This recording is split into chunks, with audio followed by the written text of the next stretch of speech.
안녕하십니까. 국어 강사 장지훈입니다. 네.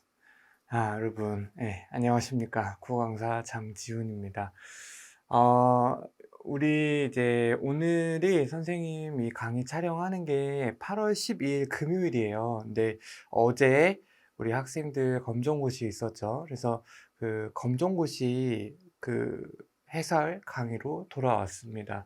그래서 올해 이제 선생님이 촬영하는 마지막 검정고시 강의고요.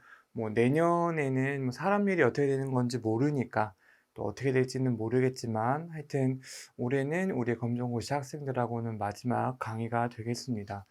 자, 그래서 우리가 이제 시험을 봤으니까 이제 시험에 대한 어떤 얘기를 먼저 나누고요. 이제 그 다음에 진행을 할 수 있도록 하겠습니다. 자, 우리 여기 보시면은 이제 해설 강의로 돌아왔고요. 난이도나 이제 시험에 대해서 저희가 이제 먼저 평가를 해드리겠습니다. 시험이 조금 어려웠어요. 솔직하게 이제 말씀을 드리면 시험이 조금 어려웠습니다. 그래서 우리 시험 같은 경우에는 뭐 사실 그 어느 정도 기본기가 되어 있다라고 하면 그러면 좀 어렵지 않게 풀 수도 있는 그런 평이한 수준이라고 말할 수도 있겠지만 사실 이번에 뭐 조금 어르신 학습자분들이 풀기에 또 기본기가 없는 학습자분들이 풀기에는 조금 난해하지 않았나 이렇게 보고 있습니다. 자, 우선 우리 전체적인 난이도 한번 보시면 우리 중정도에서 조금 기본기가 낮은 학생들한테는 상 정도까지도 느껴질 수 있었겠구나 이렇게 보고 있습니다. 그래서 예상 점수 보시면 이제 기본적으로 한 68점에서 72점 정도로 이제 컷이 형성이 되겠구나 이렇게 보고 있고요. 이제 조금 어려울 만한 문제, 헷갈릴 수 있을 만한 문제를 다 합하면 기본적으로 이제 한 50점대까지도 떨어질 수도 있는 그런 시험이겠구나 이렇게 보고 있습니다. 자, 화법 같은 경우에는 뭐 그냥 평이하게 나왔습니다. 화법 같은 경우에는 평이하게 나왔고 우리 문법 같은 경우에는 조금 많이 어려웠어요. 좀 생소한 문법이 조금 출제가 되었고 그리고 이제 중세 문법 같은 경우에도 조금 여태까지 내던 것들이 그래도 나오기는 했지만 선택지들이 조금 낯선 것들이 많아서 여러분들이 조금 힘들었겠구나 생각을 했고요. 작문 같은 경우에는 진짜 역대급으로 어렵지 않았나. 그래서 글이 너무 이제 길었죠. 그래서 원래는 단편적으로 주다가 이렇게 그 길게 글을 주고 나서 이렇게 했던 거는 또 처음 보는 것 같습니다. 그래서 문법에서 면문항 그리고 작문 같은 경우는 조금 많이 어려웠고 우리 시 같은 경우에는 뭐 그저 그렇게 이제 풀 수가 있었던 문제입니다. 뭐 이게 뭐 선생님 모의고사 문제집에도 이제 실려 있는 시기 때문에 어렵지 않았을 것 같고요. 고전 시 같은 경우에도 뭐 선생님 모의고사 문제집에 있으니까 현대소설도 마찬가지입니다. 이것도 내용이 어려운 거는 아니어서 한 평이하다. 수필이 이제 출제가 되었어요. 이제 수필인데 이제 고전 수필, 이욕설이 나왔는데 이거는 선생님 교재에는 뭐 메인으로 달아놓지는 않았지만 보기에 이제 선생님이 달아놨죠. 그래서 뭐 그렇게 내용 자체는 그렇게 어렵지 않았다. 예. 비문학 같은 경우에는 조금 생소한 지문이라고 보기엔 좀 어렵죠. 우리 아파트 관련된 뭐 지문이나 인공지능과 관련된 지문 다 우리가 모의고사 때 다 풀었던 그런 그 지문이어서 여러분들 좀 어렵지 않게 할 수 있었다 이렇게 보고 있습니다. 근데 전반적으로 봤을 때 어려운 킬러 문항들이 조금 많아서 여러분들 좀 힘들었겠다 이렇게 생각을 하고 있습니다. 자, 그러면 좀 자세하게 한번 볼게요. 자, 1번을 이제 보시면 우리가 이렇게 이제 나오게 되면 뭐 흔히 이제 우리가 얘기하는 공감적 대화와 관련된 내용이잖아요. 이게. 그죠? 그래서 상대방의 어떤 그 감정을 헤아리면서 그 감정을 충분히 공감해 주면서 이야기하는 공감적 듣기에 대한 내용이에요. 그래서 이거는 뭐 어렵지가 않죠. 근데 다만 이제 선생님이 키포인트로 잡으라고 했던 게 요구나. 그죠? 그랬겠구나라고 하면서 이 아이의 어떤 마음을 좀 헤아려 주고 있잖아요. 그죠? 그래서 뭐 이거는 이렇게 어렵지 않게 고를 수 있었던 그런 문제로 보시면 되겠습니다. 그래서 정답은 4번. 상대의 기분을 고려하여 위로하고 있다. 골라주시면 되겠죠. 자, 그 다음에 2번에 기억에 들어갈 말로 가장 적절한 것은 이렇게 나오잖아요. 그러면 뭐 이거는 이제 기본적으로 경률에 대한 문제인데, 경률 같은 경우에는 또 최근에 출제가 안 되다가 갑자기 출제가 되었어요. 근데 여러분 이게 뭐 낯설다고 해서 이렇게 낯설어서 어려울 수는 있겠지만 뭐 그렇게 어려운 내용이 적혀져 있지는 않거든요. 충분히 내용을 보고 풀 수가 있었던 그런 문제입니다.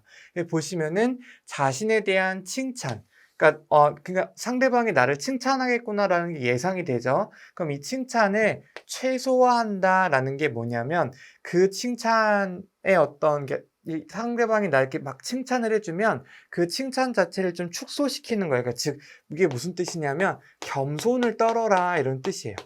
겸손. 그래서 이제 그런 선택지를 골라주면 돼요. 그래서 여기 미나가 나래한테 발표 자료 정말 잘 만들었다 이렇게 칭찬을 했죠. 자, 그러면 이제 겸손을 떨어야 되니까 여기 3번을 골라주시면 되겠죠. 아니야, 부족한 점이 많았는데 좋게 봐줘서 고마워 이렇게 골라주시면 되겠습니다. 자, 3번 보시면 다음 표준발음법 규정이 적용되지 않은 것은 이렇게 나와 있죠. 이거 한번 보겠습니다. 이게 표준발음법 규정 이렇게 해가지고 나오는데, 여러분 이게 이제 국외음화와 관련된 내용이에요. 국외음화와 관련된 내용이죠. 자, 그래서 국외음화 같은 경우에는 여러분 이제 그 기출문제를 보시면 아시겠지만 앞말의 받침에 디귿, 티읕이 온 다음에 뒤에 이 모음이 이제 받쳐서 나와줘야 돼요. 근데 이제 이 뒤가 접사나 조사가 돼야 된다는 겁니다. 근데 이제 이게 조금 어려웠던 게 왜 어려웠냐면, 여태까지는 이제 조건을 주고 이 조건에 부합하지 않은 걸 고르라고 할 때도 보통은 이제 3개는 맞는 건데 하나는 정말 누가 봐도 아닌 걸 이렇게 주곤 했었거든요. 근데 이거 지금 보시면 그다음에 그다음에 요거 이렇게 밑줄이 쳐져 있잖아요. 이게 보시면은 다 디귿 티읕으로 끝난 다음에 이가 다 연결이 돼요. 그러면 다 조건에 성립되는 거 아니야? 라고 생각을 할 수가 있단 말이에요. 근데 이제 문제가 뭐냐면은 여기 여러분들 거기 첫째 줄에 보시면 접사나 조사가 이제 돼야 되는 거예요. 그러니까 이제 이 디귿하고 티읕 같은 경우에는 다 지금 성립이 됐죠. 그러면 뭘 봐야 되냐면 여기 이가 접사나 조사여야 된다는 거예요. 그러면 접사나 조사가 아닌 거는 이 조건에 성립이 안 된다는 거예요. 여기 보시면은 끝이죠, 끝. 그럼 이거는 이제 조사잖아요, 그죠? 이는 조사. 그다음에 구지를 보시면 얘 같은 경우에는 접사죠. 그죠? 그러니까 어미, 접사 어미. 여다지를 보시면 얘도 열고 닫는 거란 말이에요. 그러니까 얘도 접사. 그죠? 근데 이제 밭이랑을 보시면 얘 같은 경우에는 밭이라는 단어랑 이랑이라는 단어가 합쳐진 거예요. 그러니까 이 이는 이랑이라는 하나의 단어지 접사나 조사나 어미가 아니란 말이에요. 그러니까 얘는 그래서 이 지금 두 번째 조건에 해당이 되지 않았기 때문에 정답을 4번으로 골라줬어야 되는 겁니다. 정말 어려웠죠. 이거는 진짜 근 선생님이 한 10년치 그 표준발음법 기출문제를 분석을 해왔지만 가장 어려웠던 표준발음법 문제가 아니었나. 이거 진짜 어려웠어요. 이거는 아마 많은 분들이 틀리지 않았을까 이렇게 보고 있습니다. 그리고 다 조건에 맞는데 라고 생각을 아마 하셨을 거예요. 근데 이 두 번째 조건을 알 수가 있느냐 모르느냐, 그거의 차이였던 것 같습니다. 4번 한번 볼게요. 밑줄 친 부분이 한글 맞춤법에 맞게 쓰인 것은 이렇게 나와 있죠. 이거는 근데 맞춤법 문제이기 때문에 어쩔 수가 없습니다. 자, 여기 보시면 가에 깨 여기 이렇게 쓰는 게 맞죠. 근데 여러분들 어떻게 많이 쓰냐면 깨라고 많이 쓰시거든요. 이렇게 쓰시면 안 되고 이렇게 쓰시는 게 맞습니다. 그래서 우리 정답은 1번 골라주시면 되는 그런 문제였고요. 자, 2번을 보시면 왠지라고 되어 있는데 이게 이렇게 쓰시면 안 되고 요렇게 요렇게 써주셔야 됩니다. 다음에 3번에 어떻게 이렇게 쓰시면 안 되고요. 어떻게 해 이렇게 쓰셔야 되겠죠. 아니면 기억 받침을 쓰시던가. 그 다음에 4번에 얘도 조금 헷갈려요. 왜냐하면은 대부분은 든지가 맞는데 이거는 과거에 그러니까 이제 날씨가 어제라든지 아니면 이틀 전이라든지 저번 주라든지 조금 가까웠던 과거에 더웠다라고 하는 거를 얘기해 주는 거잖아요. 그러면 이게 던지를 써야 돼요.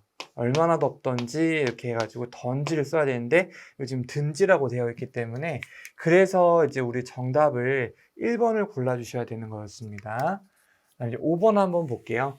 가에서 설명하는 시제가 드러나 있는 것을 나에서 고른 것은. 자, 이거는 선생님하고 많이 연습을 했기 때문에 여러분들이 그렇게 어렵지는 않았을 거예요. 근데 다만 이게 시제를 만약에 이렇게 문제를 출제한다고 하면 그 시제 유형 중에서도 조금 어려운 유형에 속합니다. 그래서 왜 그런지는 모르겠는데 이제 이번에 출제하셨던 선생님들이 조금 작정하고 내신 게 아닌가 싶어요. 여기 보시면은 사건이 일어나는 이 시점, 이게 사건 시죠.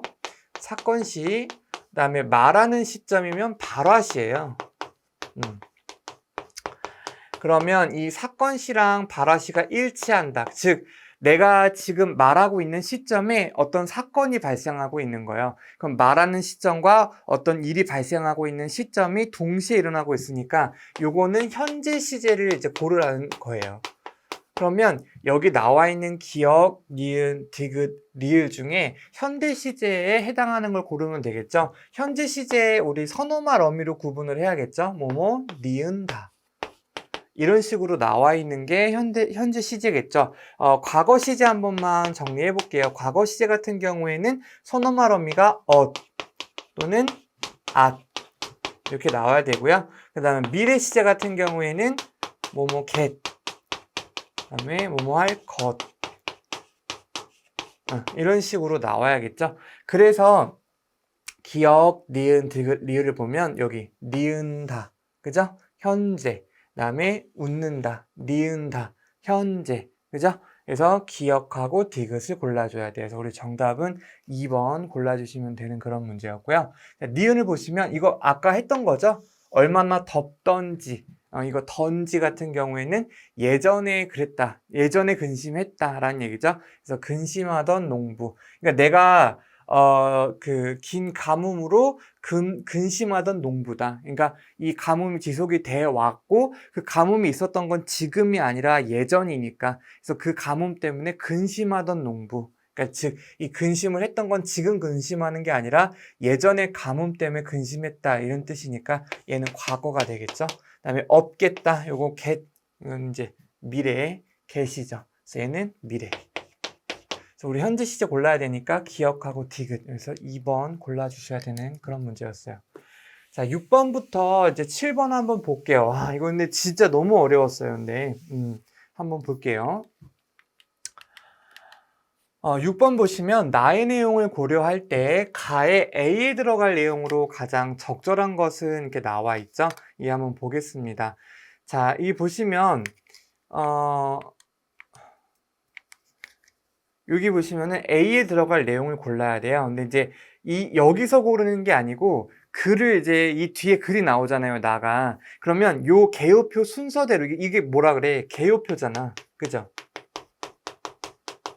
개요표가 뭐예요? 글을 쓰기 전에 내가 어떤 순서로 글을 쓸지를 미리 계획을 잡아 놓는 게 개요표죠. 그래서 이 개요표대로 이제 이 순서대로 글이 전개가 될 거라는 걸 우리가 일단 알고 있어야 돼요. 그래서 이 나의 첫 부분에는 요 호기심 유발에 대한 게 나올 거고, 그 다음에 중간 첫 번째 문단에는 떡볶이의 유래에 대해서 이제 소개를 해줄 거예요. 그 다음에 이거는 뭘 보고 골라야 돼? 세 번째 문단을 보고 고르라는 얘기예요. 그리고 마지막에는 뭐 세계적으로 인기를 얻고 있는 떡볶이라는 내용으로 이제 글이 나올 거다라는 거죠. 그러면은 첫 번째 문단, 두 번째 문단, 세 번째 문단, 네 번째 문단이 되는데, 그럼 우리가 지금 궁금한 건 몇 번째 문단? 세 번째 문단이에요. 그럼 다른 거 읽을 필요 없이 바로 세 번째 문단으로 가는 거예요. 자, 그러면 자, 여기 보시면은 자, 궁중 요리였던 떡볶이는 1950년대부터 시중에 팔리면서 대중음식이 되었다. 그 후로도 떡볶이의 시대상이 반영되면서 떡볶이는 여러 차례 뭐 했다? 변모했다. 그러니까 떡볶이가 어떻게 변해왔는지 그 과정에 대해서 지금 쓰고 있다라는 걸 알 수가 있죠. 자, 그러면 우리 여기서 가장 적절한 거는 역시나 변모 과정이겠죠. 그래서 정답은 1번 골라주시면 되는 거고요.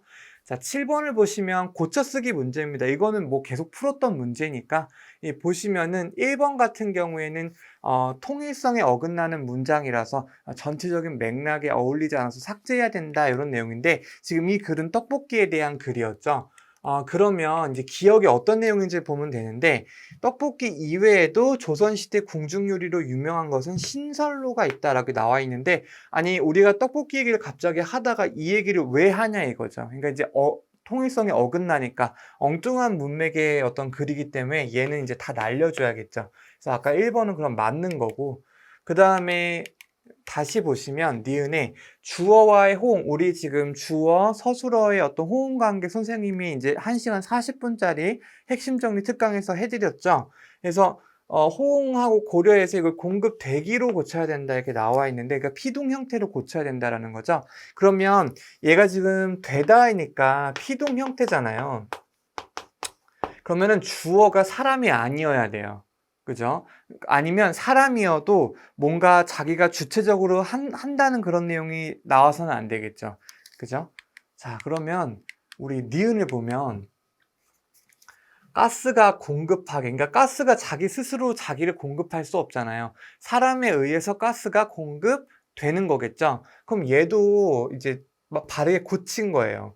그러면 얘를 한번 보자 이거죠. 2000년대에는 프랜차이즈 시스템이 등장하여 떡볶이에도 상표가 달렸는데 다양한 소스 메뉴가 개발되면서 떡볶이는 한국을 대표하는 먹거리가 되었다. 그러니까 이렇게 했는데 이렇게 됐다라는 뜻이에요. 그러면 이게 지금 이 문장과 이 문장이 이 대로 인해서 잘 연결이 되고 있어요. 그러니까 얘는 고치면 안 되는 거예요.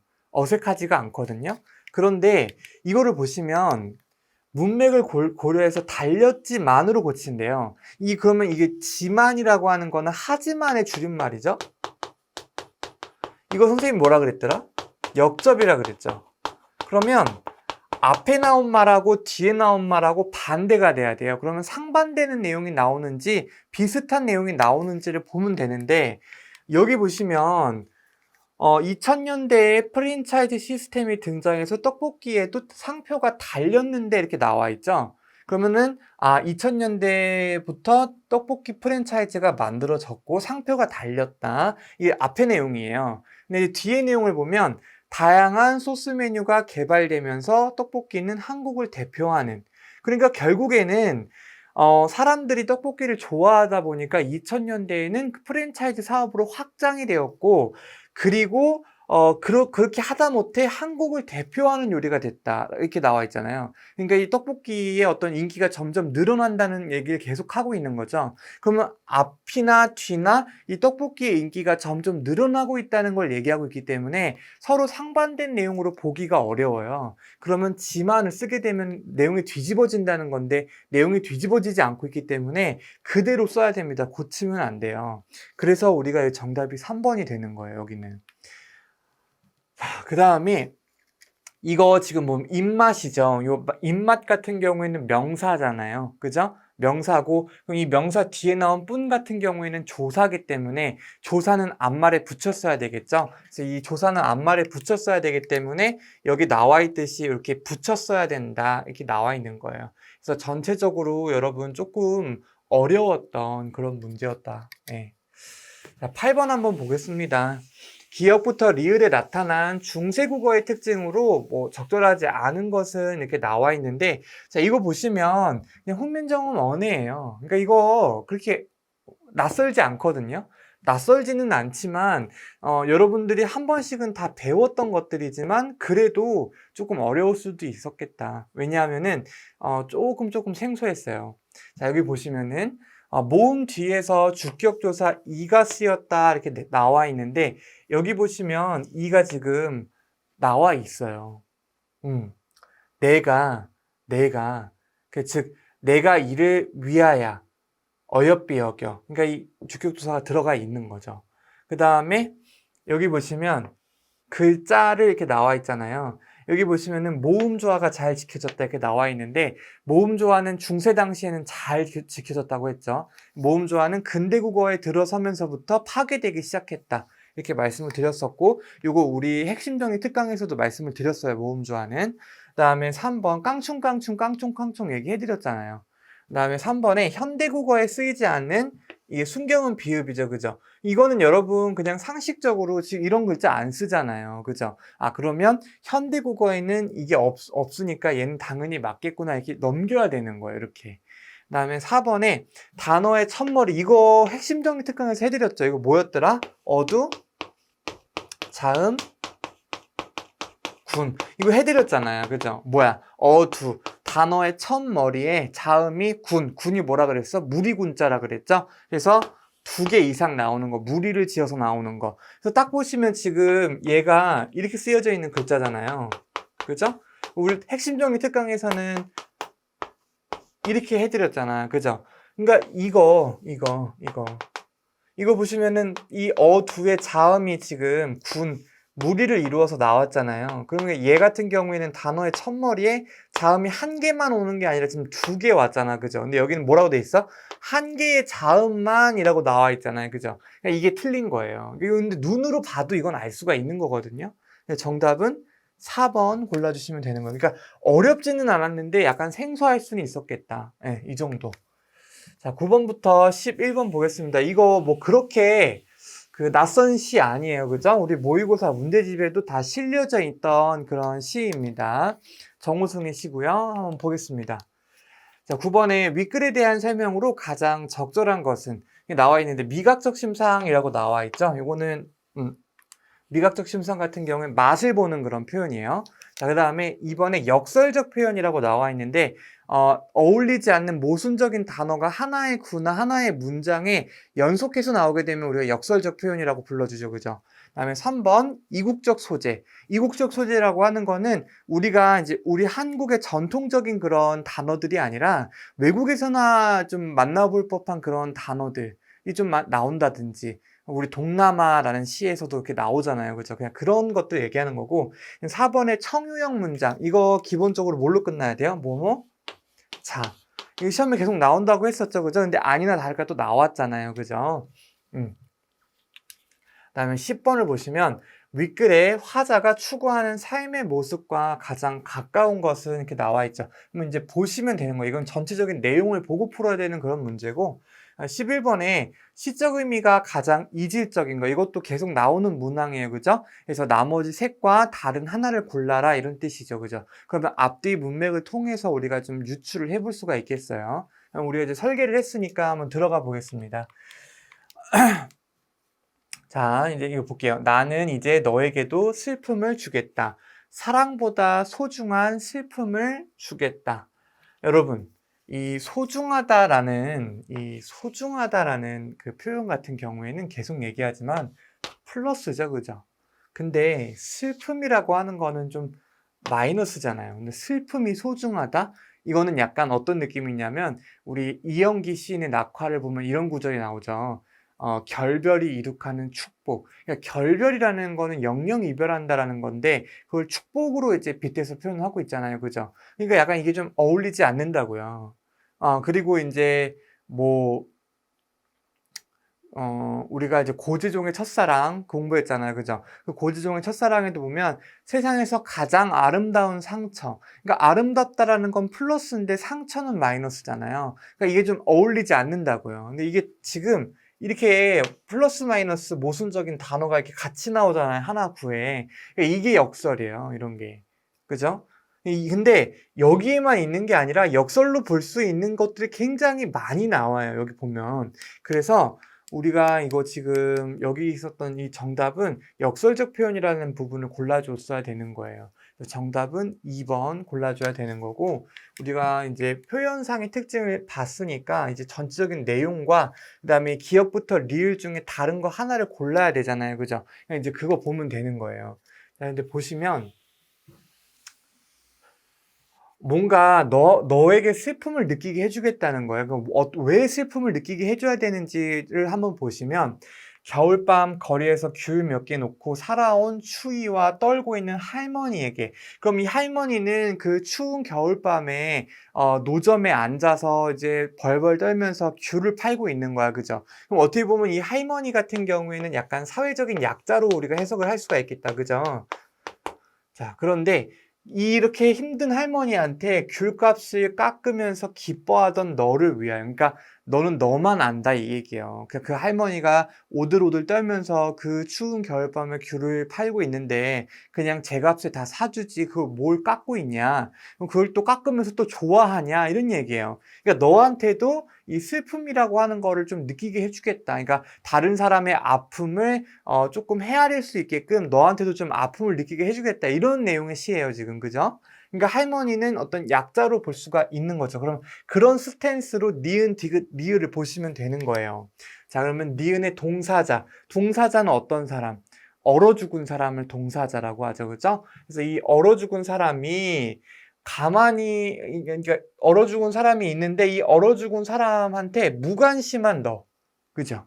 그러니까 사람이 죽었으면 좀 관심을 가지고 어떡하나 이렇게 안타까운 마음을 가져야 되는데 그러지 못했다는 거죠. 근데 이 추운 겨울밤에 얼어 죽은 사람이야. 그러면은 풍족하고 뭔가 조금 여유로운 사람이 아니죠. 좀 어려운 사람이기 때문에 이렇게 그 추운 겨울밤에 소외되고 낙오돼서 결국에는 죽음을 맞이했다. 그러니까 어떻게 보면 이 사람도 사회적인 약자로 해석이 되죠.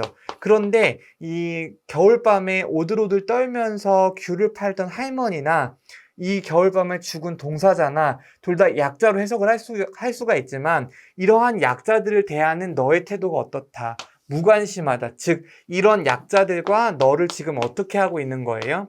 분리하고 있는 거죠. 그죠? 그러면 이것과 이게 지금 이질적이네요. 그럼 이질적인 거 고르라고 했으니까 디귿 골라야 되겠네. 그래서 우리가 여기 11번에는 정답 3번 골라주면 되고요.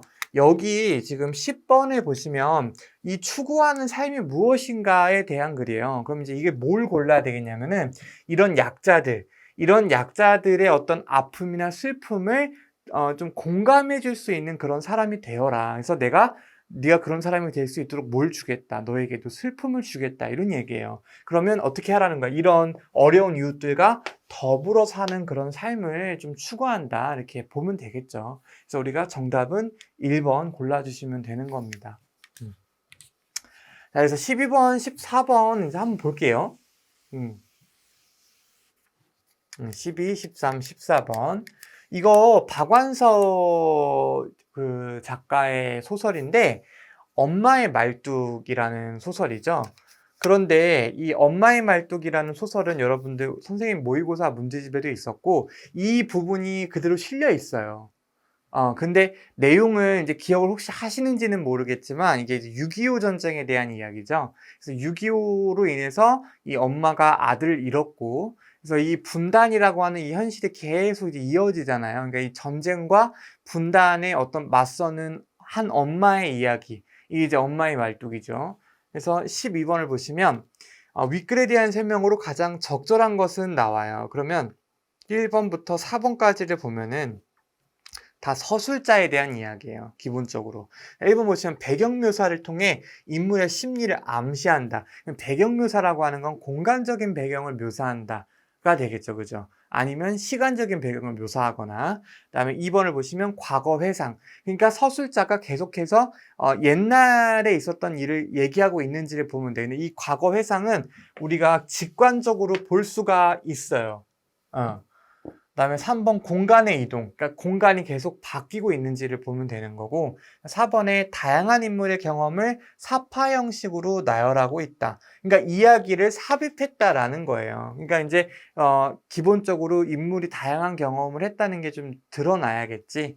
자, 그다음에 13번 보시면 윗글을 통해 알 수 있는 내용으로 적절하지 않은 것은 이렇게 나와 있죠. 여기 보시면 1번부터 4번에서 이제 언급되는 것들을 우리가 지금 먼저 찾고 들어가야 되기 때문에 여기서 선택지를 먼저 볼 거예요. 자, 1번 보시면 어머니는 자신의 뼈가루를 개풍군 땅이 보이는 곳에 뿌려달라고 한다. 여기 밑줄 쳐야겠죠. 뿌려달라고 한다. 어디에다가?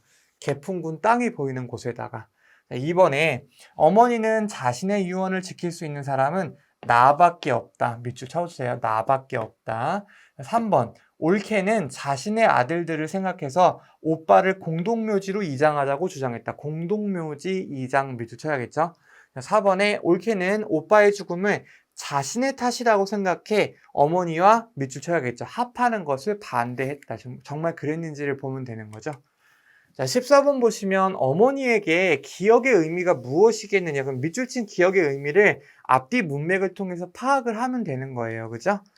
자, 그럼 우리가 지금 설계를 했고 이제 들어가면 되겠죠. 그래서 가장 뭘 먼저 봐야 됩니까? 12번을 봐야 되겠죠. 서술상 특징이기 때문에 우리가 가장 먼저 볼 수가 있어요. 자, 여기 한번 볼게요. 나의 어머니는 다리 수술 후 후유증으로 6.25 전쟁 중 인민군에게 죽임을 당한 오빠에 관한 환각에 시달리고 오랫동안 탈진 상태로 지낸다. 나는 어머니에게로 조심스럽게 다가갔다. 어머니의 손이 내 손을 잡았다. 알맞은 온기와 악력이 나를 놀라게도 서럽게도 했다. 자, 다가갔다. 잡았다. 했다.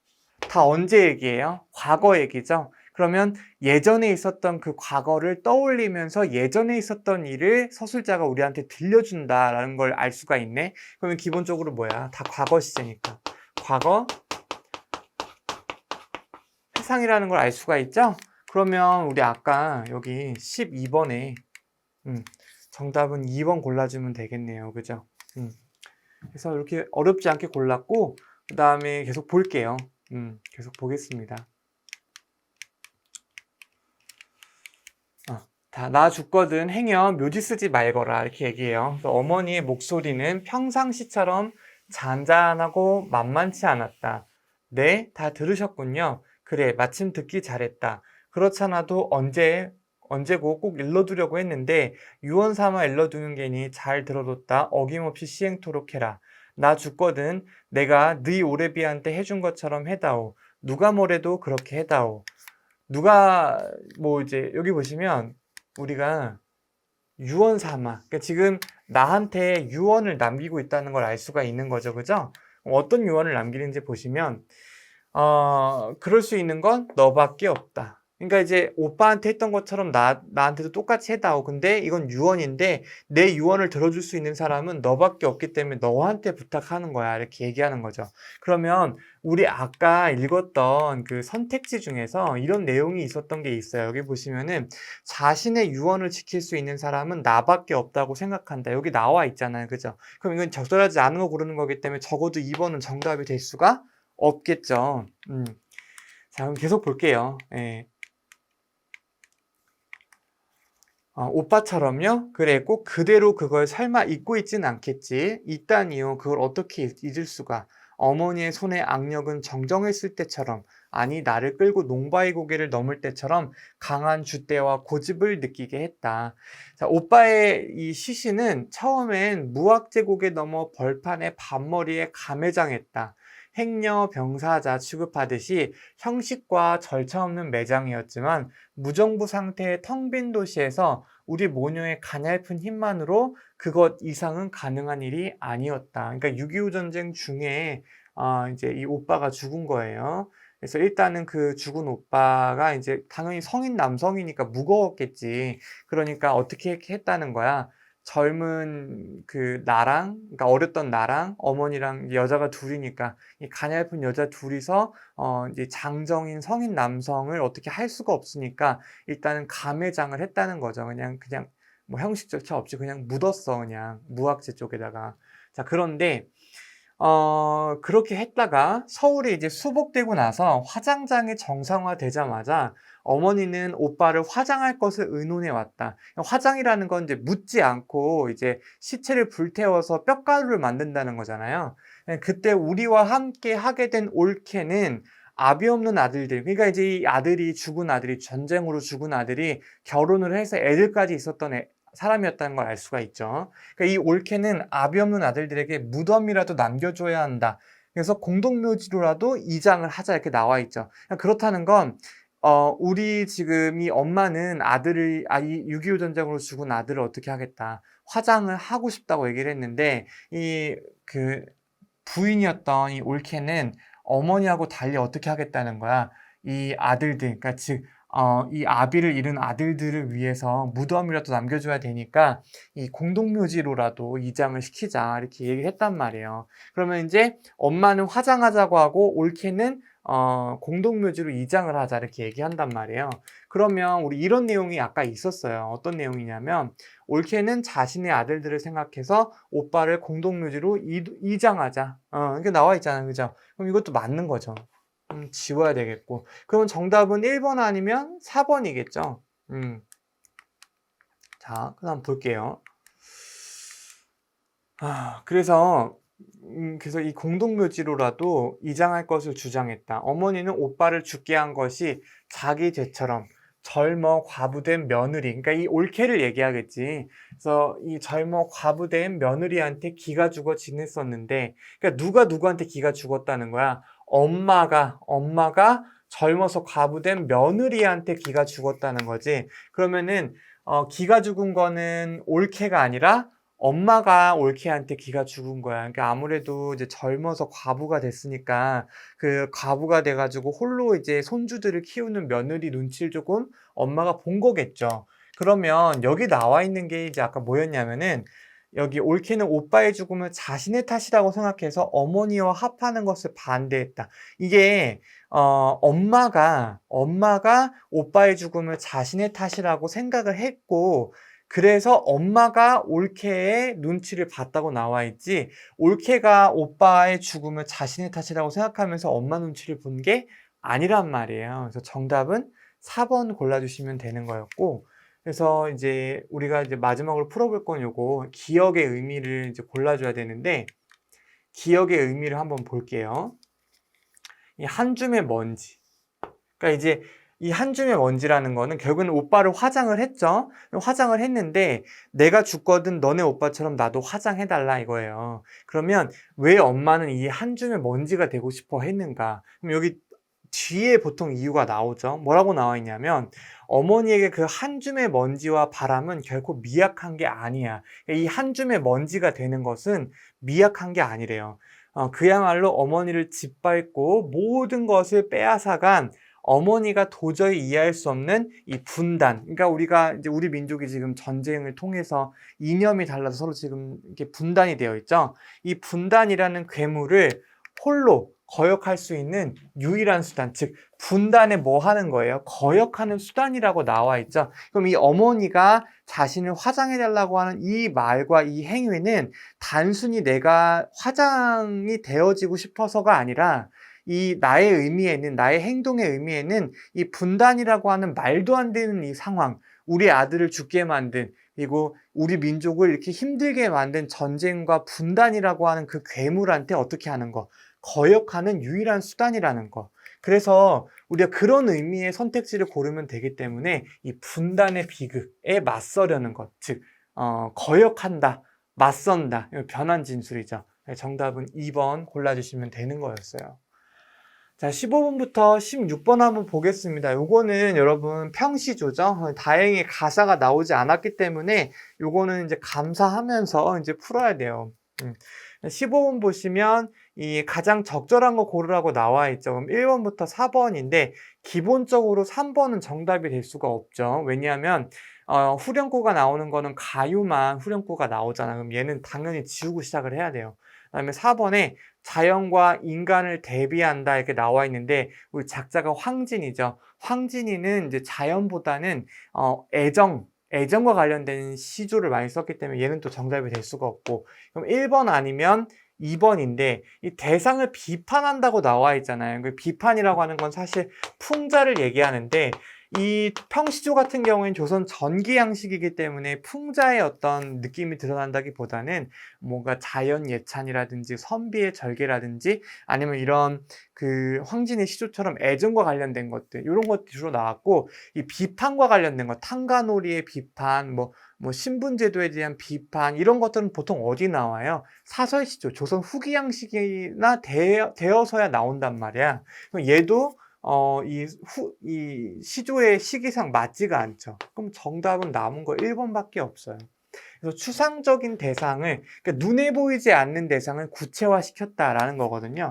이 보시면 동짓달의 기나긴 밤을 한 허리를 베어내어서 이불 아래 서리서리 넣어둔다는 거예요. 근데 그럼 밤이 보여요? 우리가 뭐 예를 들면 사과나 배나 이런 건 눈에 보이죠. 그래서 그 눈에 보이는 과일은 어떻게 할 수 있어? 칼로 베어낼 수가 있죠. 칼로 이렇게 깎을 수도 있고 베어낼 수도 있잖아요. 근데 우리 밤하늘의 낮밤 할 때 그 밤은 깎을 수가 없잖아요. 근데 그 눈에 보이지도 않는 밤을 이거를 이제 베어낸 다음에, 심지어 그 베어내는 걸로 끝나는 게 아니라 어떻게 하겠대? 내가 지금 자고 있는 이불 아래에다가 이렇게 넣어둔다는 거죠.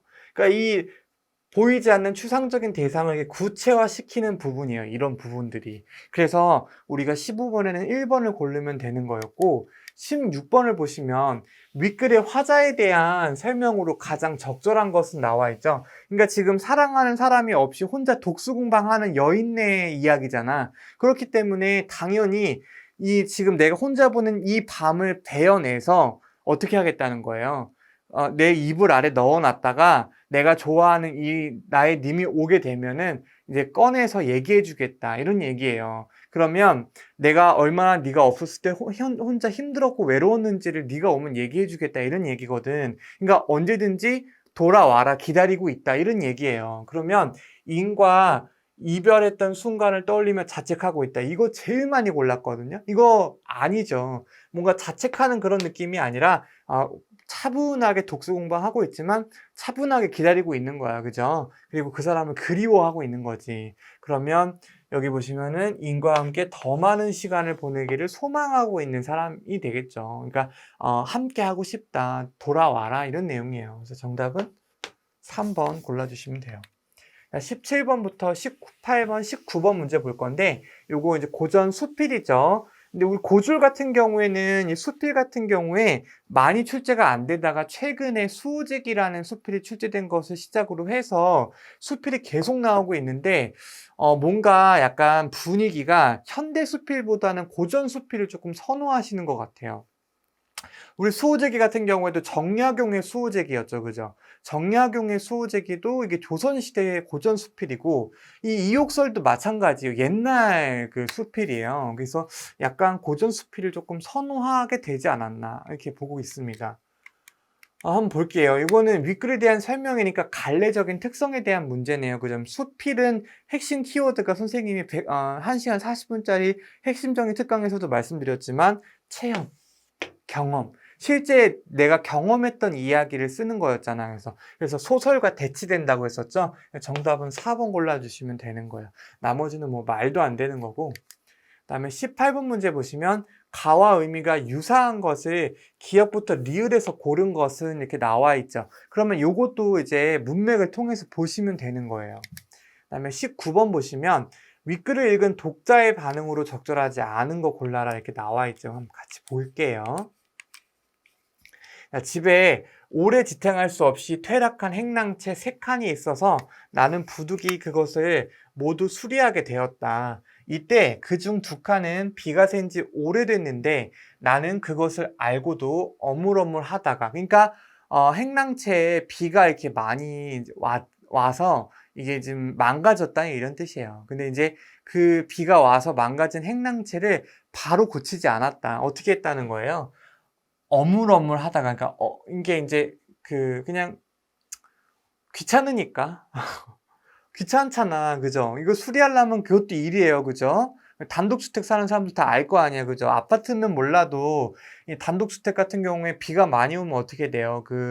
이 슬레이트 지붕이나 이런 것들 다 인제 좀 망가지고 처마도 망가지고 막 그러잖아. 그럼 어떻게 해야 돼? 그거 다 고쳐야 되잖아. 그죠? 그래야 인제 집을 좀 오래오래 쓸 수가 있는데, 튼튼하게 오래오래 쓸 수가 있는데, 이게 이제 귀찮으니까 어물저물한 거예요. 근데 이제 이렇게 이 지금 퇴락한 행랑채가 있다는 거를 알고도, 그것을 알고도, 이 퇴락했다는 거를 알고도 어물어물했다. 그럼 이런 거랑 비슷한 걸 고르면 되는 거죠. 그러니까 바로바로 이제 고치지 않은 거. 그럼 기억을 보면 한 번밖에 비를 맞지 않았기에 급히 기와를 갈게 하였다. 그러니까 이거는 뭐야? 급하게 기와를 갈았다는 거는 어물저물한 게 아니죠. 그죠? 그럼 이거는 가하고는 맥락상 어울리지가 않는 거고, 니은을 보시면 잘못을 알고도 곧 고치지 않았다. 이게 지금 어물쩡물한 거죠. 그죠? 그럼 이 니은은 일단 맞고, 디귿을 보면 잘못이 있더라도 고치기를 꺼려하지 않으면, 그러니까 꺼려하지 않는다라고 하는 거는 바로바로 한다라는 거죠. 그죠? 리을을 보면 백성에게 심한 해가 될 것을 머뭇거리고, 그러니까 어물쩡물했다, 어물어물했다는 거지. 그러면 니은하고 리을은 바로 조치를 취하지 않고 어물어물한 거야. 그죠? 그러면 정답은 니은하고 리을이 있었던 3번 골라주시면 되는 거였어요. 자, 19번 보시면 그러면 결국에는 뭐 하라는 거야? 그러니까 문제가 발생하면 이게 그냥 귀찮다고 이렇게 미뤄두지 말고 바로바로 해라, 이런 얘기죠. 그죠? 그럼 그런 거가 아닌 걸 고르면 되는 거야. 그러면 쇳불도 단김에 빼라. 이거 맞겠죠. 그죠? 그러니까 일을 하는 김에 빨리빨리 해치워라, 이런 얘기예요.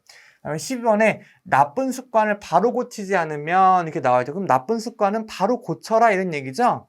3번을 보시면 까마귀 날자 배 떨어진다라는 말처럼 나쁜 습관이 우연히 좋은 결과. 그러니까 이 나쁜 습관이 뭐야? 귀찮으니까 막 이렇게 미뤄두는 게 나쁜 습관인데, 이 나쁜 습관 때문에 좋은 결과가 나타나는데, 그럼 이거는 위에 있는 글하고는 전혀 다른 생각이네요. 일치하지 않는 거니까 정답은 3번 골라야 되겠지. 4번 보시면 사소하더라도 나쁜 습관을 방치하면 가랑비에. 그러니까 이거 방치하면 안 된다는 거잖아. 그죠? 그래서 정답은 3번 고르면 되는 그런 문제였어요. 어렵지 않죠. 자, 20번, 21번, 22번 보시면 얘네 같은 경우에는 우리가 기출문제에서도 한 번씩 봤었고 모의고사 문제집에서도 다 언급이 됐던 지문들이에요. 그래서 여러분들이 선생님 모의고사 문제집하고 기출문제만 충실하게 풀고 여러분 연습을 했다면 글의 내용은 다 알고 있는 것이었기 때문에 사실상 독해라기보다는 이 글의 내용을 얼마나 잘 파악하고 있었는지에 따라서 점수가 왔다 갔다 했을 거다. 이렇게 한번 보실게요. 20번에 윗글의 내용 전개 방식. 이거 뭐 계속 나오는 유형이니까 이런 것들은 이제 볼게요. 1번에 대조. 대조라는 거는 서로 다른 대상을 비교한다라는 거겠죠. 그다음에 2번은 질문을 통해. 이 질문이라고 하는 건 선생님이 항상 얘기하지만 물음표가 나와야 돼. 그죠? 그다음에 3번에 통계 자료 나오는지 보면 될 거고, 4번에 문제 상황과 해결 방안을 제시하고 있는지를 보면 되겠죠. 이거는 이제 여러분들이 딱 보시고 전체적으로 어떠한 스탠스로 글이 이루어지고 있는지만 크게 보시면 되는 문제이기 때문에 어렵지는 않습니다. 그 다음에 21번의 윗글의 내용으로 적절하지 않은 것은 나와 있죠. 그러면 우리 핵심어의 밑줄 한번 쳐보고 가자 이거죠. 1번에 사이공간은 통행보다 밑줄 쳐볼게요. 친분을 목적으로 한다, 이렇게 나와 있죠. 밑줄 쳐주세요. 여기다가. 자, 2번에 과거에는 공동의 영역에서 사회적 관계를 형성했다. 밑줄. 공동의 영역에서 사회적 관계를 밑줄. 3번에 아파트는 사이공간의 부재로 이웃과 친해지기 어렵다. 밑줄 쳐보세요. 이웃과 친해지기 어렵다. 4번에 아파트 주민들은 유사한 집단으로 생활 모습을 공유하고 있다. 밑줄. 생활 모습을 공유하고 있다. 밑줄 한번 쳐볼게요. 그 다음에 22번에 기억에 들어갈 말로 가장 적절한 거. 이거 지금 접속부사 문제죠. 앞뒤 문장을 매끄럽게 연결할 수 있는 게 무엇이냐. 그럼 순접 아니면 역접만 보면 되는 거예요. 자, 그래서 이제 한번 보겠습니다. 볼게요.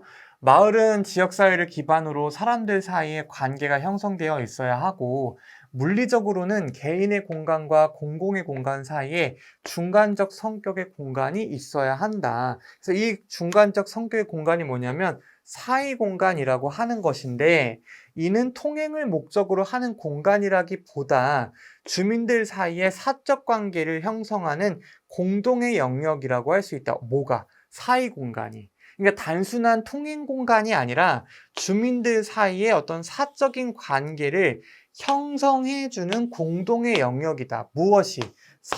사이 공간이. 그러면 우리가 이제 사이 공간이라는 거를 이렇게 파악을 했고, 그런데 이 사이 공간이 과거에는 개인이 생활하는 집과, 그리고 이제 내가 이제 먹고 자고 하는 그런 집, 이 집과 그 다음에 일하는 장소가 멀리 떨어져 있지 않았어요. 그래서 사람들은 매일 이 일하는 공간과 내가 사는 이 두 공간 사이를 오가면서 그곳에서 뭘 했다? 다양한 일을 경험했다. 그래서 개인의 집과 집 사이의 거리도 가까워서 이웃과 친밀한 뭘 했다? 사회적 관계를 형성할 수 있었다. 언제? 과거에는. 그죠? 과거에는. 그런데 이 과거에는 방에서 나오면 마당이 있고 대문을 열면 골목길을 만나며 길을 돌려보면 굳이 의도하지 않더라도 사람들의 만남과 모임이 곳곳에서 발생했다. 그래서 이웃과 친해질 기회가 많았다는 거죠. 과거에는. 그런데 이제 아파트로 대표되는 오늘날의 주거 형태는 이라고 되죠. 그럼 여기는 뭐야? 과거에 대한 얘기를 했던 거고, 앞에까지는. 그럼 뭘 얘기할 거야, 이제는? 오늘날 얘기를 할 거란 말이에요. 그 오늘날에는 어떻냐? 전통적 주거 형태와는 다른 특징을 보인다. 즉, 전통이라는 건 예전을 얘기하는 거죠. 그러니까 예전이라는 건 과거. 그러니까 이게 전통이잖아. 전통적으로 이 집과 그리고 일하는 공간이 멀지가 않았고 집집마다 이 거리가 가까워서 우리가 이제 왔다 갔다 하면서 누구를 많이 만날 수 있었다는 거야. 이웃들을 많이 만나다 보니까 이 이웃들하고 친해질 기회가 많았다 이렇게 적혀져 있었죠. 그런데 오늘날에는 그런 전통적인 주거 형태와는 다르다라고 나와 있잖아. 그러면 옛날과 지금을 어떻게 하고 있는 거야? 비교하고 있는 거죠. 그러면 우리 주된 내용 전개 방식은 과거와 오늘날을 대조하는 거네. 그죠? 그럼 정답은 1번 고르면 되는 거고, 여기 21번을 보시면 아까 나와 있었죠. 사이 공간은 어떤 공간이다. 단순히 통행하는 공간이 아니라 친분을 목적으로 하는 공간이다 라고 했었죠. 이게 맞고, 이번에 과거에는 공동의 영역에서 사회적 관계를 형성했다. 맞죠? 그죠? 어디? 골목길. 그러니까 일터와 그리고 이제 집과 거리가 가깝고, 그리고 집집마다 거리가 가깝다 보니까 왔다 갔다 하면서 어디서? 골목에서 이렇게 사람들을 많이 만났고, 그 많이 만나서 사회적 관계를 형성할 수 있었고, 그 사회적 관계를 형성을 할 수 있는 기회가 많다 보니 사람과 사람 간의 관계가 친해질 기회가 많았다라는 거죠. 그러니까 얘는 맞는 거지. 그 다음에 3번에 아파트는 사이 공간의 부재로 이웃과 친해지기 어렵다. 자, 과거에는 이 사이 공간이 있었기 때문에 어떻다는 거예요? 사람들 사이에 어떤 관계가 잦았기 때문에 친해질 기회가 많았는데, 이 과거와는 다르게 라고 나와 있으니까 이 아파트는 지금이잖아. 그죠? 그러니까 이건 그렇지 않다는 걸 그 뒤에 나오겠지. 왜냐면 대조니까. 그럼 얘도 맞는 거죠. 그럼 4번에 아파트 주민들은 유사한 집단으로 생활 모습을 공유하고 있다 이렇게 나와 있는데, 여기 보시면은 아파트에 대한 얘기가 이렇게 쭉 나오는데, 이 아파트에 사는 사람들은 공동의 현관을 통과한 후 승강기나 복도를 거쳐 곧바로 각자의 공간으로 들어가 버린다. 자연스럽게 이웃과 친해질 기회가 사라지는 것이고, 주택의 형태나 외관만 보면 모두 같은 공간에 사는 유사한 집단으로 보이지만 그 안에서의 생활 모습은 공유할 만한 것이 거의 없다. 그러니까 아파트 사는 사람들끼리는 같은 건물에 사니까 더 친해질 것 같지만 사실은 그렇지 않다는 거죠. 그래서 거의 없대요. 이 공유할 만한 것이. 근데 우리 여기 21번에 4번을 보시면 생활 모습을 공유하고 있다고 나오잖아. 공유하는 게 없다고 나오는데. 그러니까 이게 일치하지 않는 거니까 정답은 4번 고르면 되는 거였어요. 그러니까 어렵진 않죠. 자, 그 다음에 여기 아까 그 기역 부분에 앞이랑 뒷부분을 봐야 되는데, 앞이랑 뒷부분을 보면 뭘로 연결하면 좋을까? 자, 장소가 옛날에는 집, 일하는 장소랑 그 다음에 내가 사는 생활하는 장소가 멀리 떨어져 있지 않았다. 그냥 나의 집과 나의 일터가 가까웠다. 이런 얘기 지금 하고 있는 거예요. 그런데 뭐가 나올지는 모르겠지만 기억이 나온 다음에 사람들은 매일 두 공간, 그러니까 이 집과 일터, 이 두 공간 사이를 오가며 그곳에서 다양한 일을 경험했다. 그러니까 다양한 일을 경험했다.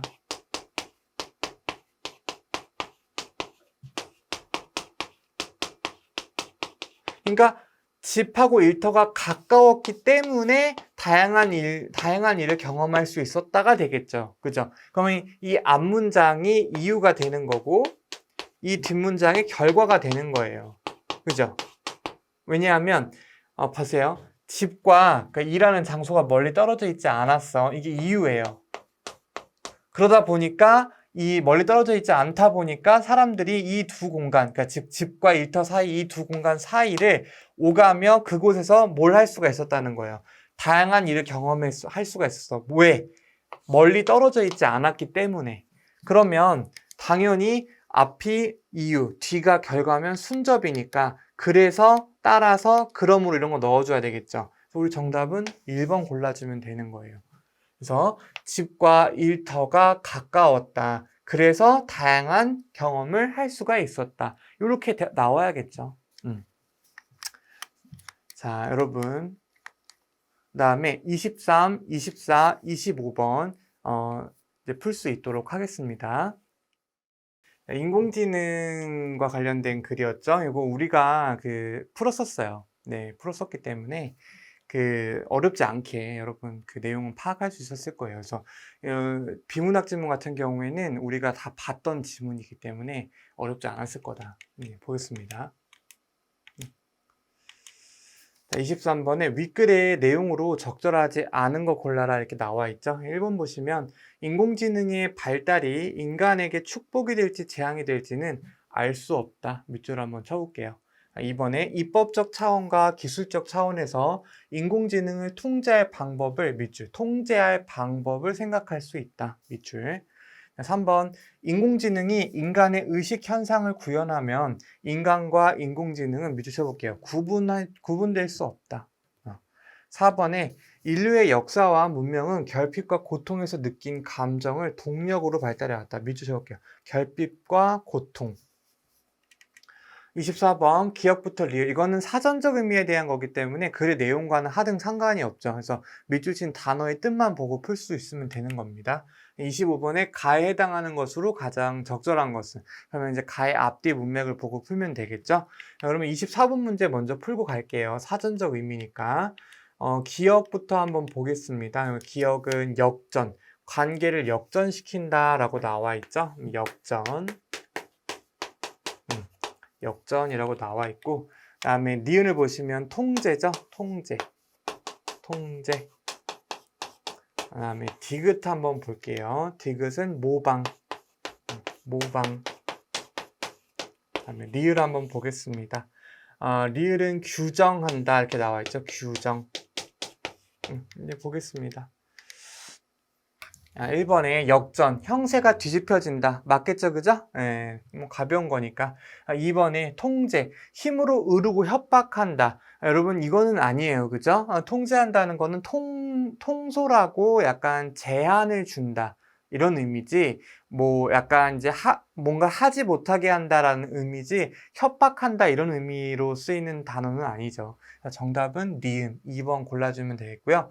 3번에 모방한다, 뭐 다른 것을 본뜨거나 뭐 이제 본받는다 맞겠고요. 규정한다, 어떤 내용이나 성격, 의미 따위를 밝혀서 정한다가 되겠죠.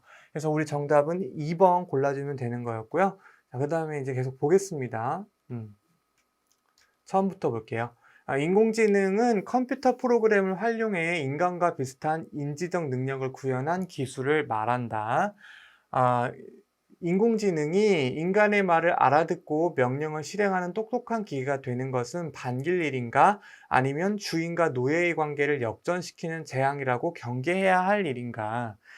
세계적 물리학자 스티븐 호킹은 인공지능은 결국 의식을 갖게 되어 인간의 자리를 대체할 것이라고 말했다. 뭐 여태까지 우리가 지금 밑줄 쳤던 부분 하나도 안 나왔죠? 그냥 넘어가는 겁니다.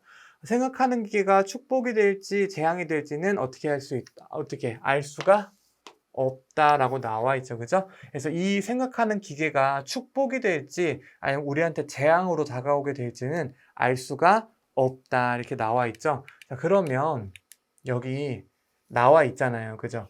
인공지능의 발달이 인간에게 축복이 될지 재앙이 될지는 알 수 없다. 그럼 일치하네요. 그죠? 얘는 지워야 될 거고.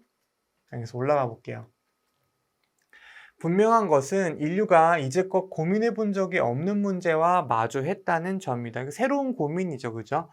인공지능 발달이 우리에게 던지는 새로운 과제는 두 갈래다. 첫째는 인류를 위협할지도 모를 강력한 인공지능을 우리가 어떻게 통제할 것인가의 문제이다. 로봇에 대응하기 위해 입법적 차원에서 로봇이 지켜야 할 도덕적 기준을 만들어 준수하게 하는 것이 방법이 될 수 있다. 그러니까 이렇게 조금 무서울 수 있는 인공지능 로봇을 어떻게 일단은 통제하겠다는 거예요. 입법적 차원에서 우리가 이제 로봇이 지켜야 할 도덕적 기준을 법으로 만들어서 통제하자. 그러면 이 무서운 로봇을 우리가 좀 유용하게 쓰면서도 우리를 좀 위협하지 않게끔 만들 수 있지 않겠느냐 이런 얘기고, 그 다음엔 또 어떻게 하겠다는 거예요? 기술적인 차원에서도 이제 통제를 할 수가 있다는 거죠. 그러니까 결국에는 유용하게 쓰면서도 조금 위협이 될 수 있는 부분에 대해서는 입법적이면서도 기술적인 차원으로 좀 통제를 할 수가 있다. 이런 얘기겠죠. 그러면 이번에 입법적 차원과 기술적 차원에서 인공지능을 통제할 방법을 생각할 수 있다. 이거 맞겠죠. 그죠? 그러면 1번, 2번 다 맞는 거고, 그다음에 위로 다시 올라가 볼게요. 그래서 기술적 차원에서 다양한 상황에 관한 사회적 합의를 담은 알고리즘을 만들어 사회적 규약을 벗어나지 않는 범위에서 로봇이 작동하게 하는 방법을 모색할 수 있다. 둘째는 생각하는 기계가 모방할 수 없는 인간의 특징을 찾아 인간의 가치를 높이는 것이다. 인공지능이 마침내 인간의 의식 현상을 구현해낸다고 하더라도 인간과 인공지능은 여전히 어떻게 될 것이다? 구분될 것이다. 이렇게 나와 있죠. 그죠? 그러니까 이 인공지능이 인간이 가지고 있는 어떤 이런 사고를 구현해낸다고 하더라도 결국에 그래도 여전히 인간과 이 로봇은 어떻게 할 수 있다는 거예요. 그렇죠. 구분할 수 있다는 거죠. 그런데 구분이 된다는 건데 여기는 구분될 수가 없다고 나오죠. 그죠? 그러니까 이건 일치하지 않는 거니까 정답은 3번 고르면 되는 거였고, 그 다음에 이제 계속 볼게요. 그러면 이제 이 마지막에 있는 인공지능 시대에 우리가 가야 될 길이 무엇이냐라고 하는 거는 여기 앞에 나오겠죠. 그죠? 인간에게는 감정과 의지가 있기 때문이다. 감정은 비이성적이고 비효율적이지만 인간됨을 규정하는 본능이며 인류의 역사와 문명은 결핍과 고통에서 느낀 감정을 동력으로 발달해 온 고유의 생존 시스템이다. 그래서 처음 마주하는 위험과 결핍은 두렵고 고통스러웠지만 인류는 놀라운 유연성과 창의성으로 대응해 왔다. 그러니까 이제 이 유연성과 창의성이 있었기 때문에 이 결핍과 고통을 우리가 견뎌낼 수 있었다라는 거고, 그렇기 때문에 이런 인공지능이 주는 어떤 위협이나 고통도 어떻게 할 수 있다는 거예요. 이 인간만이 갖고 있는 유연성과 창의성으로 극복을 할 수 있다. 그래서 이 유연성과 창의성에 그 인공지능 시대에 인간이 걸어가야 될, 그죠? 인공지능 시대에 우리가 가야 할 사람의 길이 있는 거죠. 이 사람의 길이라는 건 어떤 걸 바탕으로 하는 게 유연성과 창의성을 바탕으로 우리가 이제 앞으로 나아가야 되겠다. 우리 이 로봇의 시대에서. 그러면 25번에 이거 보시면은 인간을 위협하는 인공지능을 없애자. 그건 아니죠. 적절하게 사용을 하되 위협이 될 수 있는 요소는 어떻게 하겠다. 기술적이고도 입법적인 차원에서 통제를 하고, 그리고 이제 최종적으로는 어떻게 유연성과 창의성을 발휘해서 인간만이 가지고 있는 고유한 특성으로 이 인공지능 시대에서의 어떤 위기를 또 극복할 수 있겠다. 이런 내용이잖아. 그다음에 2번을 보시면 인간의 자리를 인공지능으로 대체한다. 이거는 이런 얘기는 나오긴 했지만 이게 중심은 아니에요. 그죠? 3번에 인간이 가진 감정을 인공지능에 부여할 방법을 찾는다. 여러분, 유연성과 창의성은 기계에 가르칠 수 없는 속성이라고 나와 있잖아요. 그죠? 이거는 안 맞는 거지.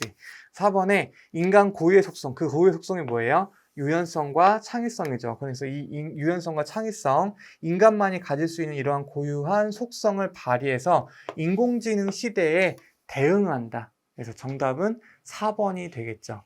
자, 여러분 이제 시험 보시느라고 너무 고생 많으셨고요.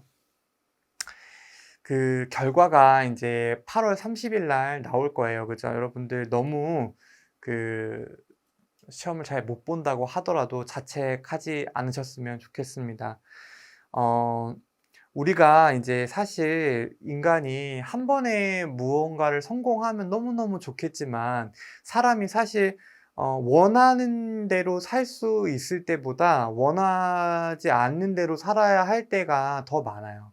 그러니까 우리가 뭔가 고통을 참아야 될 때가 훨씬 더 많고 마음먹은 대로 되지 않을 때가 훨씬 더 많죠. 근데 그럴 때마다 사실 우리가 좌절을 한다고 하면 인생은 살기가 참 힘든 거예요. 그죠? 그렇기 때문에 여러분들이 조금 초연해지셨으면 좋겠어요. 내년에 여러분들이 시험을 다시 보게 된다고 하더라도 너무 좌절하지 마시고 일단은 잠깐 쉬었다가 한 달 정도만 쉬었다가 다시 책상 앞으로 돌아오세요. 그리고 공부를 다시 차근차근 이제 해서 내년 시험 때는 반드시 올해 했던 실수를 반복하지 않게끔 좀 현명하게 공부를 하시는 게 좋을 것 같습니다. 그래서 너무 자책하지 않으셨으면 좋겠어요. 그리고 다 잘 될 겁니다, 여러분. 너무 걱정하지 마시고요. 그리고 여러분들이 이미 그 용기를 내서 이 자리에 나와 있잖아요. 사실 우리 검정고시 학생들 같은 경우에는 선생님이 언제나 좀 특별하게 생각을 하는 게 누구나 조금씩은 아픔이 다 있어요. 그죠? 뭐 자퇴를 했던 과거에 이제 뭐 가난이나 또는 뭐 여성이어서 공부를 못 했거나 뭐 여러 가지 사유가 있어서 사실 여기 다 앞에 앉아 계시는 거잖아요. 그죠? 선생님이 그 부분을 충분히 인지를 하고 있고 그래서 여러분들이 공부하고는 조금 담을 쌓고 살아왔던 분들이기 때문에 선생님이 여러분들 좀 지도하면서 여러 가지를 좀 고민하지 않을 수가 없었고 여러분들이 그만큼 열심히 해주는 것을 또 알고 있고 간절한 걸 알고 있기 때문에 선생님도 누구보다 더 열심히 지금 촬영에 임했던 것 같아요. 근데 여러분들이 그 처음 먹었던 그 대단한 마음, 용기 있는 그 마음을 잃지 않으셨으면 좋겠어요. 그러니까 사실 우리는 40년간, 50년간 또는 뭐 이제 청소년 학생들 같은 경우에는 또 뭐 살아오면서 내내 공부하고는 조금 담을 쌓았던 거니까, 인연이 없었던 거니까. 근데 이제 그런 거를 너무 탓하지 마시고 처음 하는 거니까 그럴 수 있습니다. 그러니까 2번, 3번 열심히 하다 보면 반드시 목표를 이루실 수가 있을 거예요. 사람은 실패를 통해서 성장한다는 말이 있잖아요. 그죠? 여러분, 실패가 있어야 사람이 또 성장을 할 수가 있는 거고, 실패를 통해서 딛고 일어난 사람이 더 크게 될 수 있습니다. 여러분들이 실패하는 거에 너무 이렇게 일희일비하지 마시고, 내가 조금 더 크게 되려고 하나 보다 생각을 하시고, 긍정적으로 생각하시고요. 좀 담담하게 받아들이시기 바랍니다. 어차피 여러분, 돌이킬 수 없어요. 자책하지 마시고 그냥 마음 편히 쉬시고 다시 앉아서 하시면 됩니다. 그래서 그렇게 꾸준히 하면 그 고단했던 내일이 빛나는 내일을 빛나는 또 합격자를 또 만들 수가 있겠죠. 여러분 너무 고생 많으셨고요. 자책하지 마시고 조금 쉬셨다가 다시 공부하시기 바랍니다. 내년에는 여러분 만날 수 있을지 잘 모르겠어요. 예, 아마 못 만날 수도 있을 것 같기는 한데 그러더라도 예, 어디선가는 또 여러분 국어를 매개로 한 시험을 만약에 보신다고 하면 또 어딘가에서는 만날 기회가 또 있을 수 있을 겁니다. 그래서 만약에 못 만난다고 하더라도 여러분 뭐 이렇게 열심히 수업을 해줬던 선생님이 하나 있었다 이렇게 생각을 좀 해주시면 좋을 것 같아요. 선생님이 말씀드렸죠? 고맙잖아요. 나한테 고마우면 여러분 그 후기 좀 잘 부탁드릴게요. 저 좀 키워주세요, 여러분. 저 좀 키워주세요. 예, 좀 이렇게 좀 잘 남겨주시고 해주시면 제가 좀 성장하는 데 도움이 됩니다. 그러니까 여러분들이 조금 잘 부탁드릴게요. 아니 뭐 마음에 안 들었다. 진짜 영 아니었다. 다른 이제 선택지가 좀 있었다면 선택하지 않았을 거다. 뭐 이렇게 하시면 뭐 어쩔 수 없지만 그래도 좀 잘 부탁드리겠습니다. 저 좀 키워주세요, 여러분. 네. 너무 고생 많으셨고요. 쉬셨다가 네, 다시 공부하실 분들은 공부하시고 합격하시는 분들은 축하 미리 전하겠습니다. 네, 여러분 고생 많으셨습니다. 감사합니다.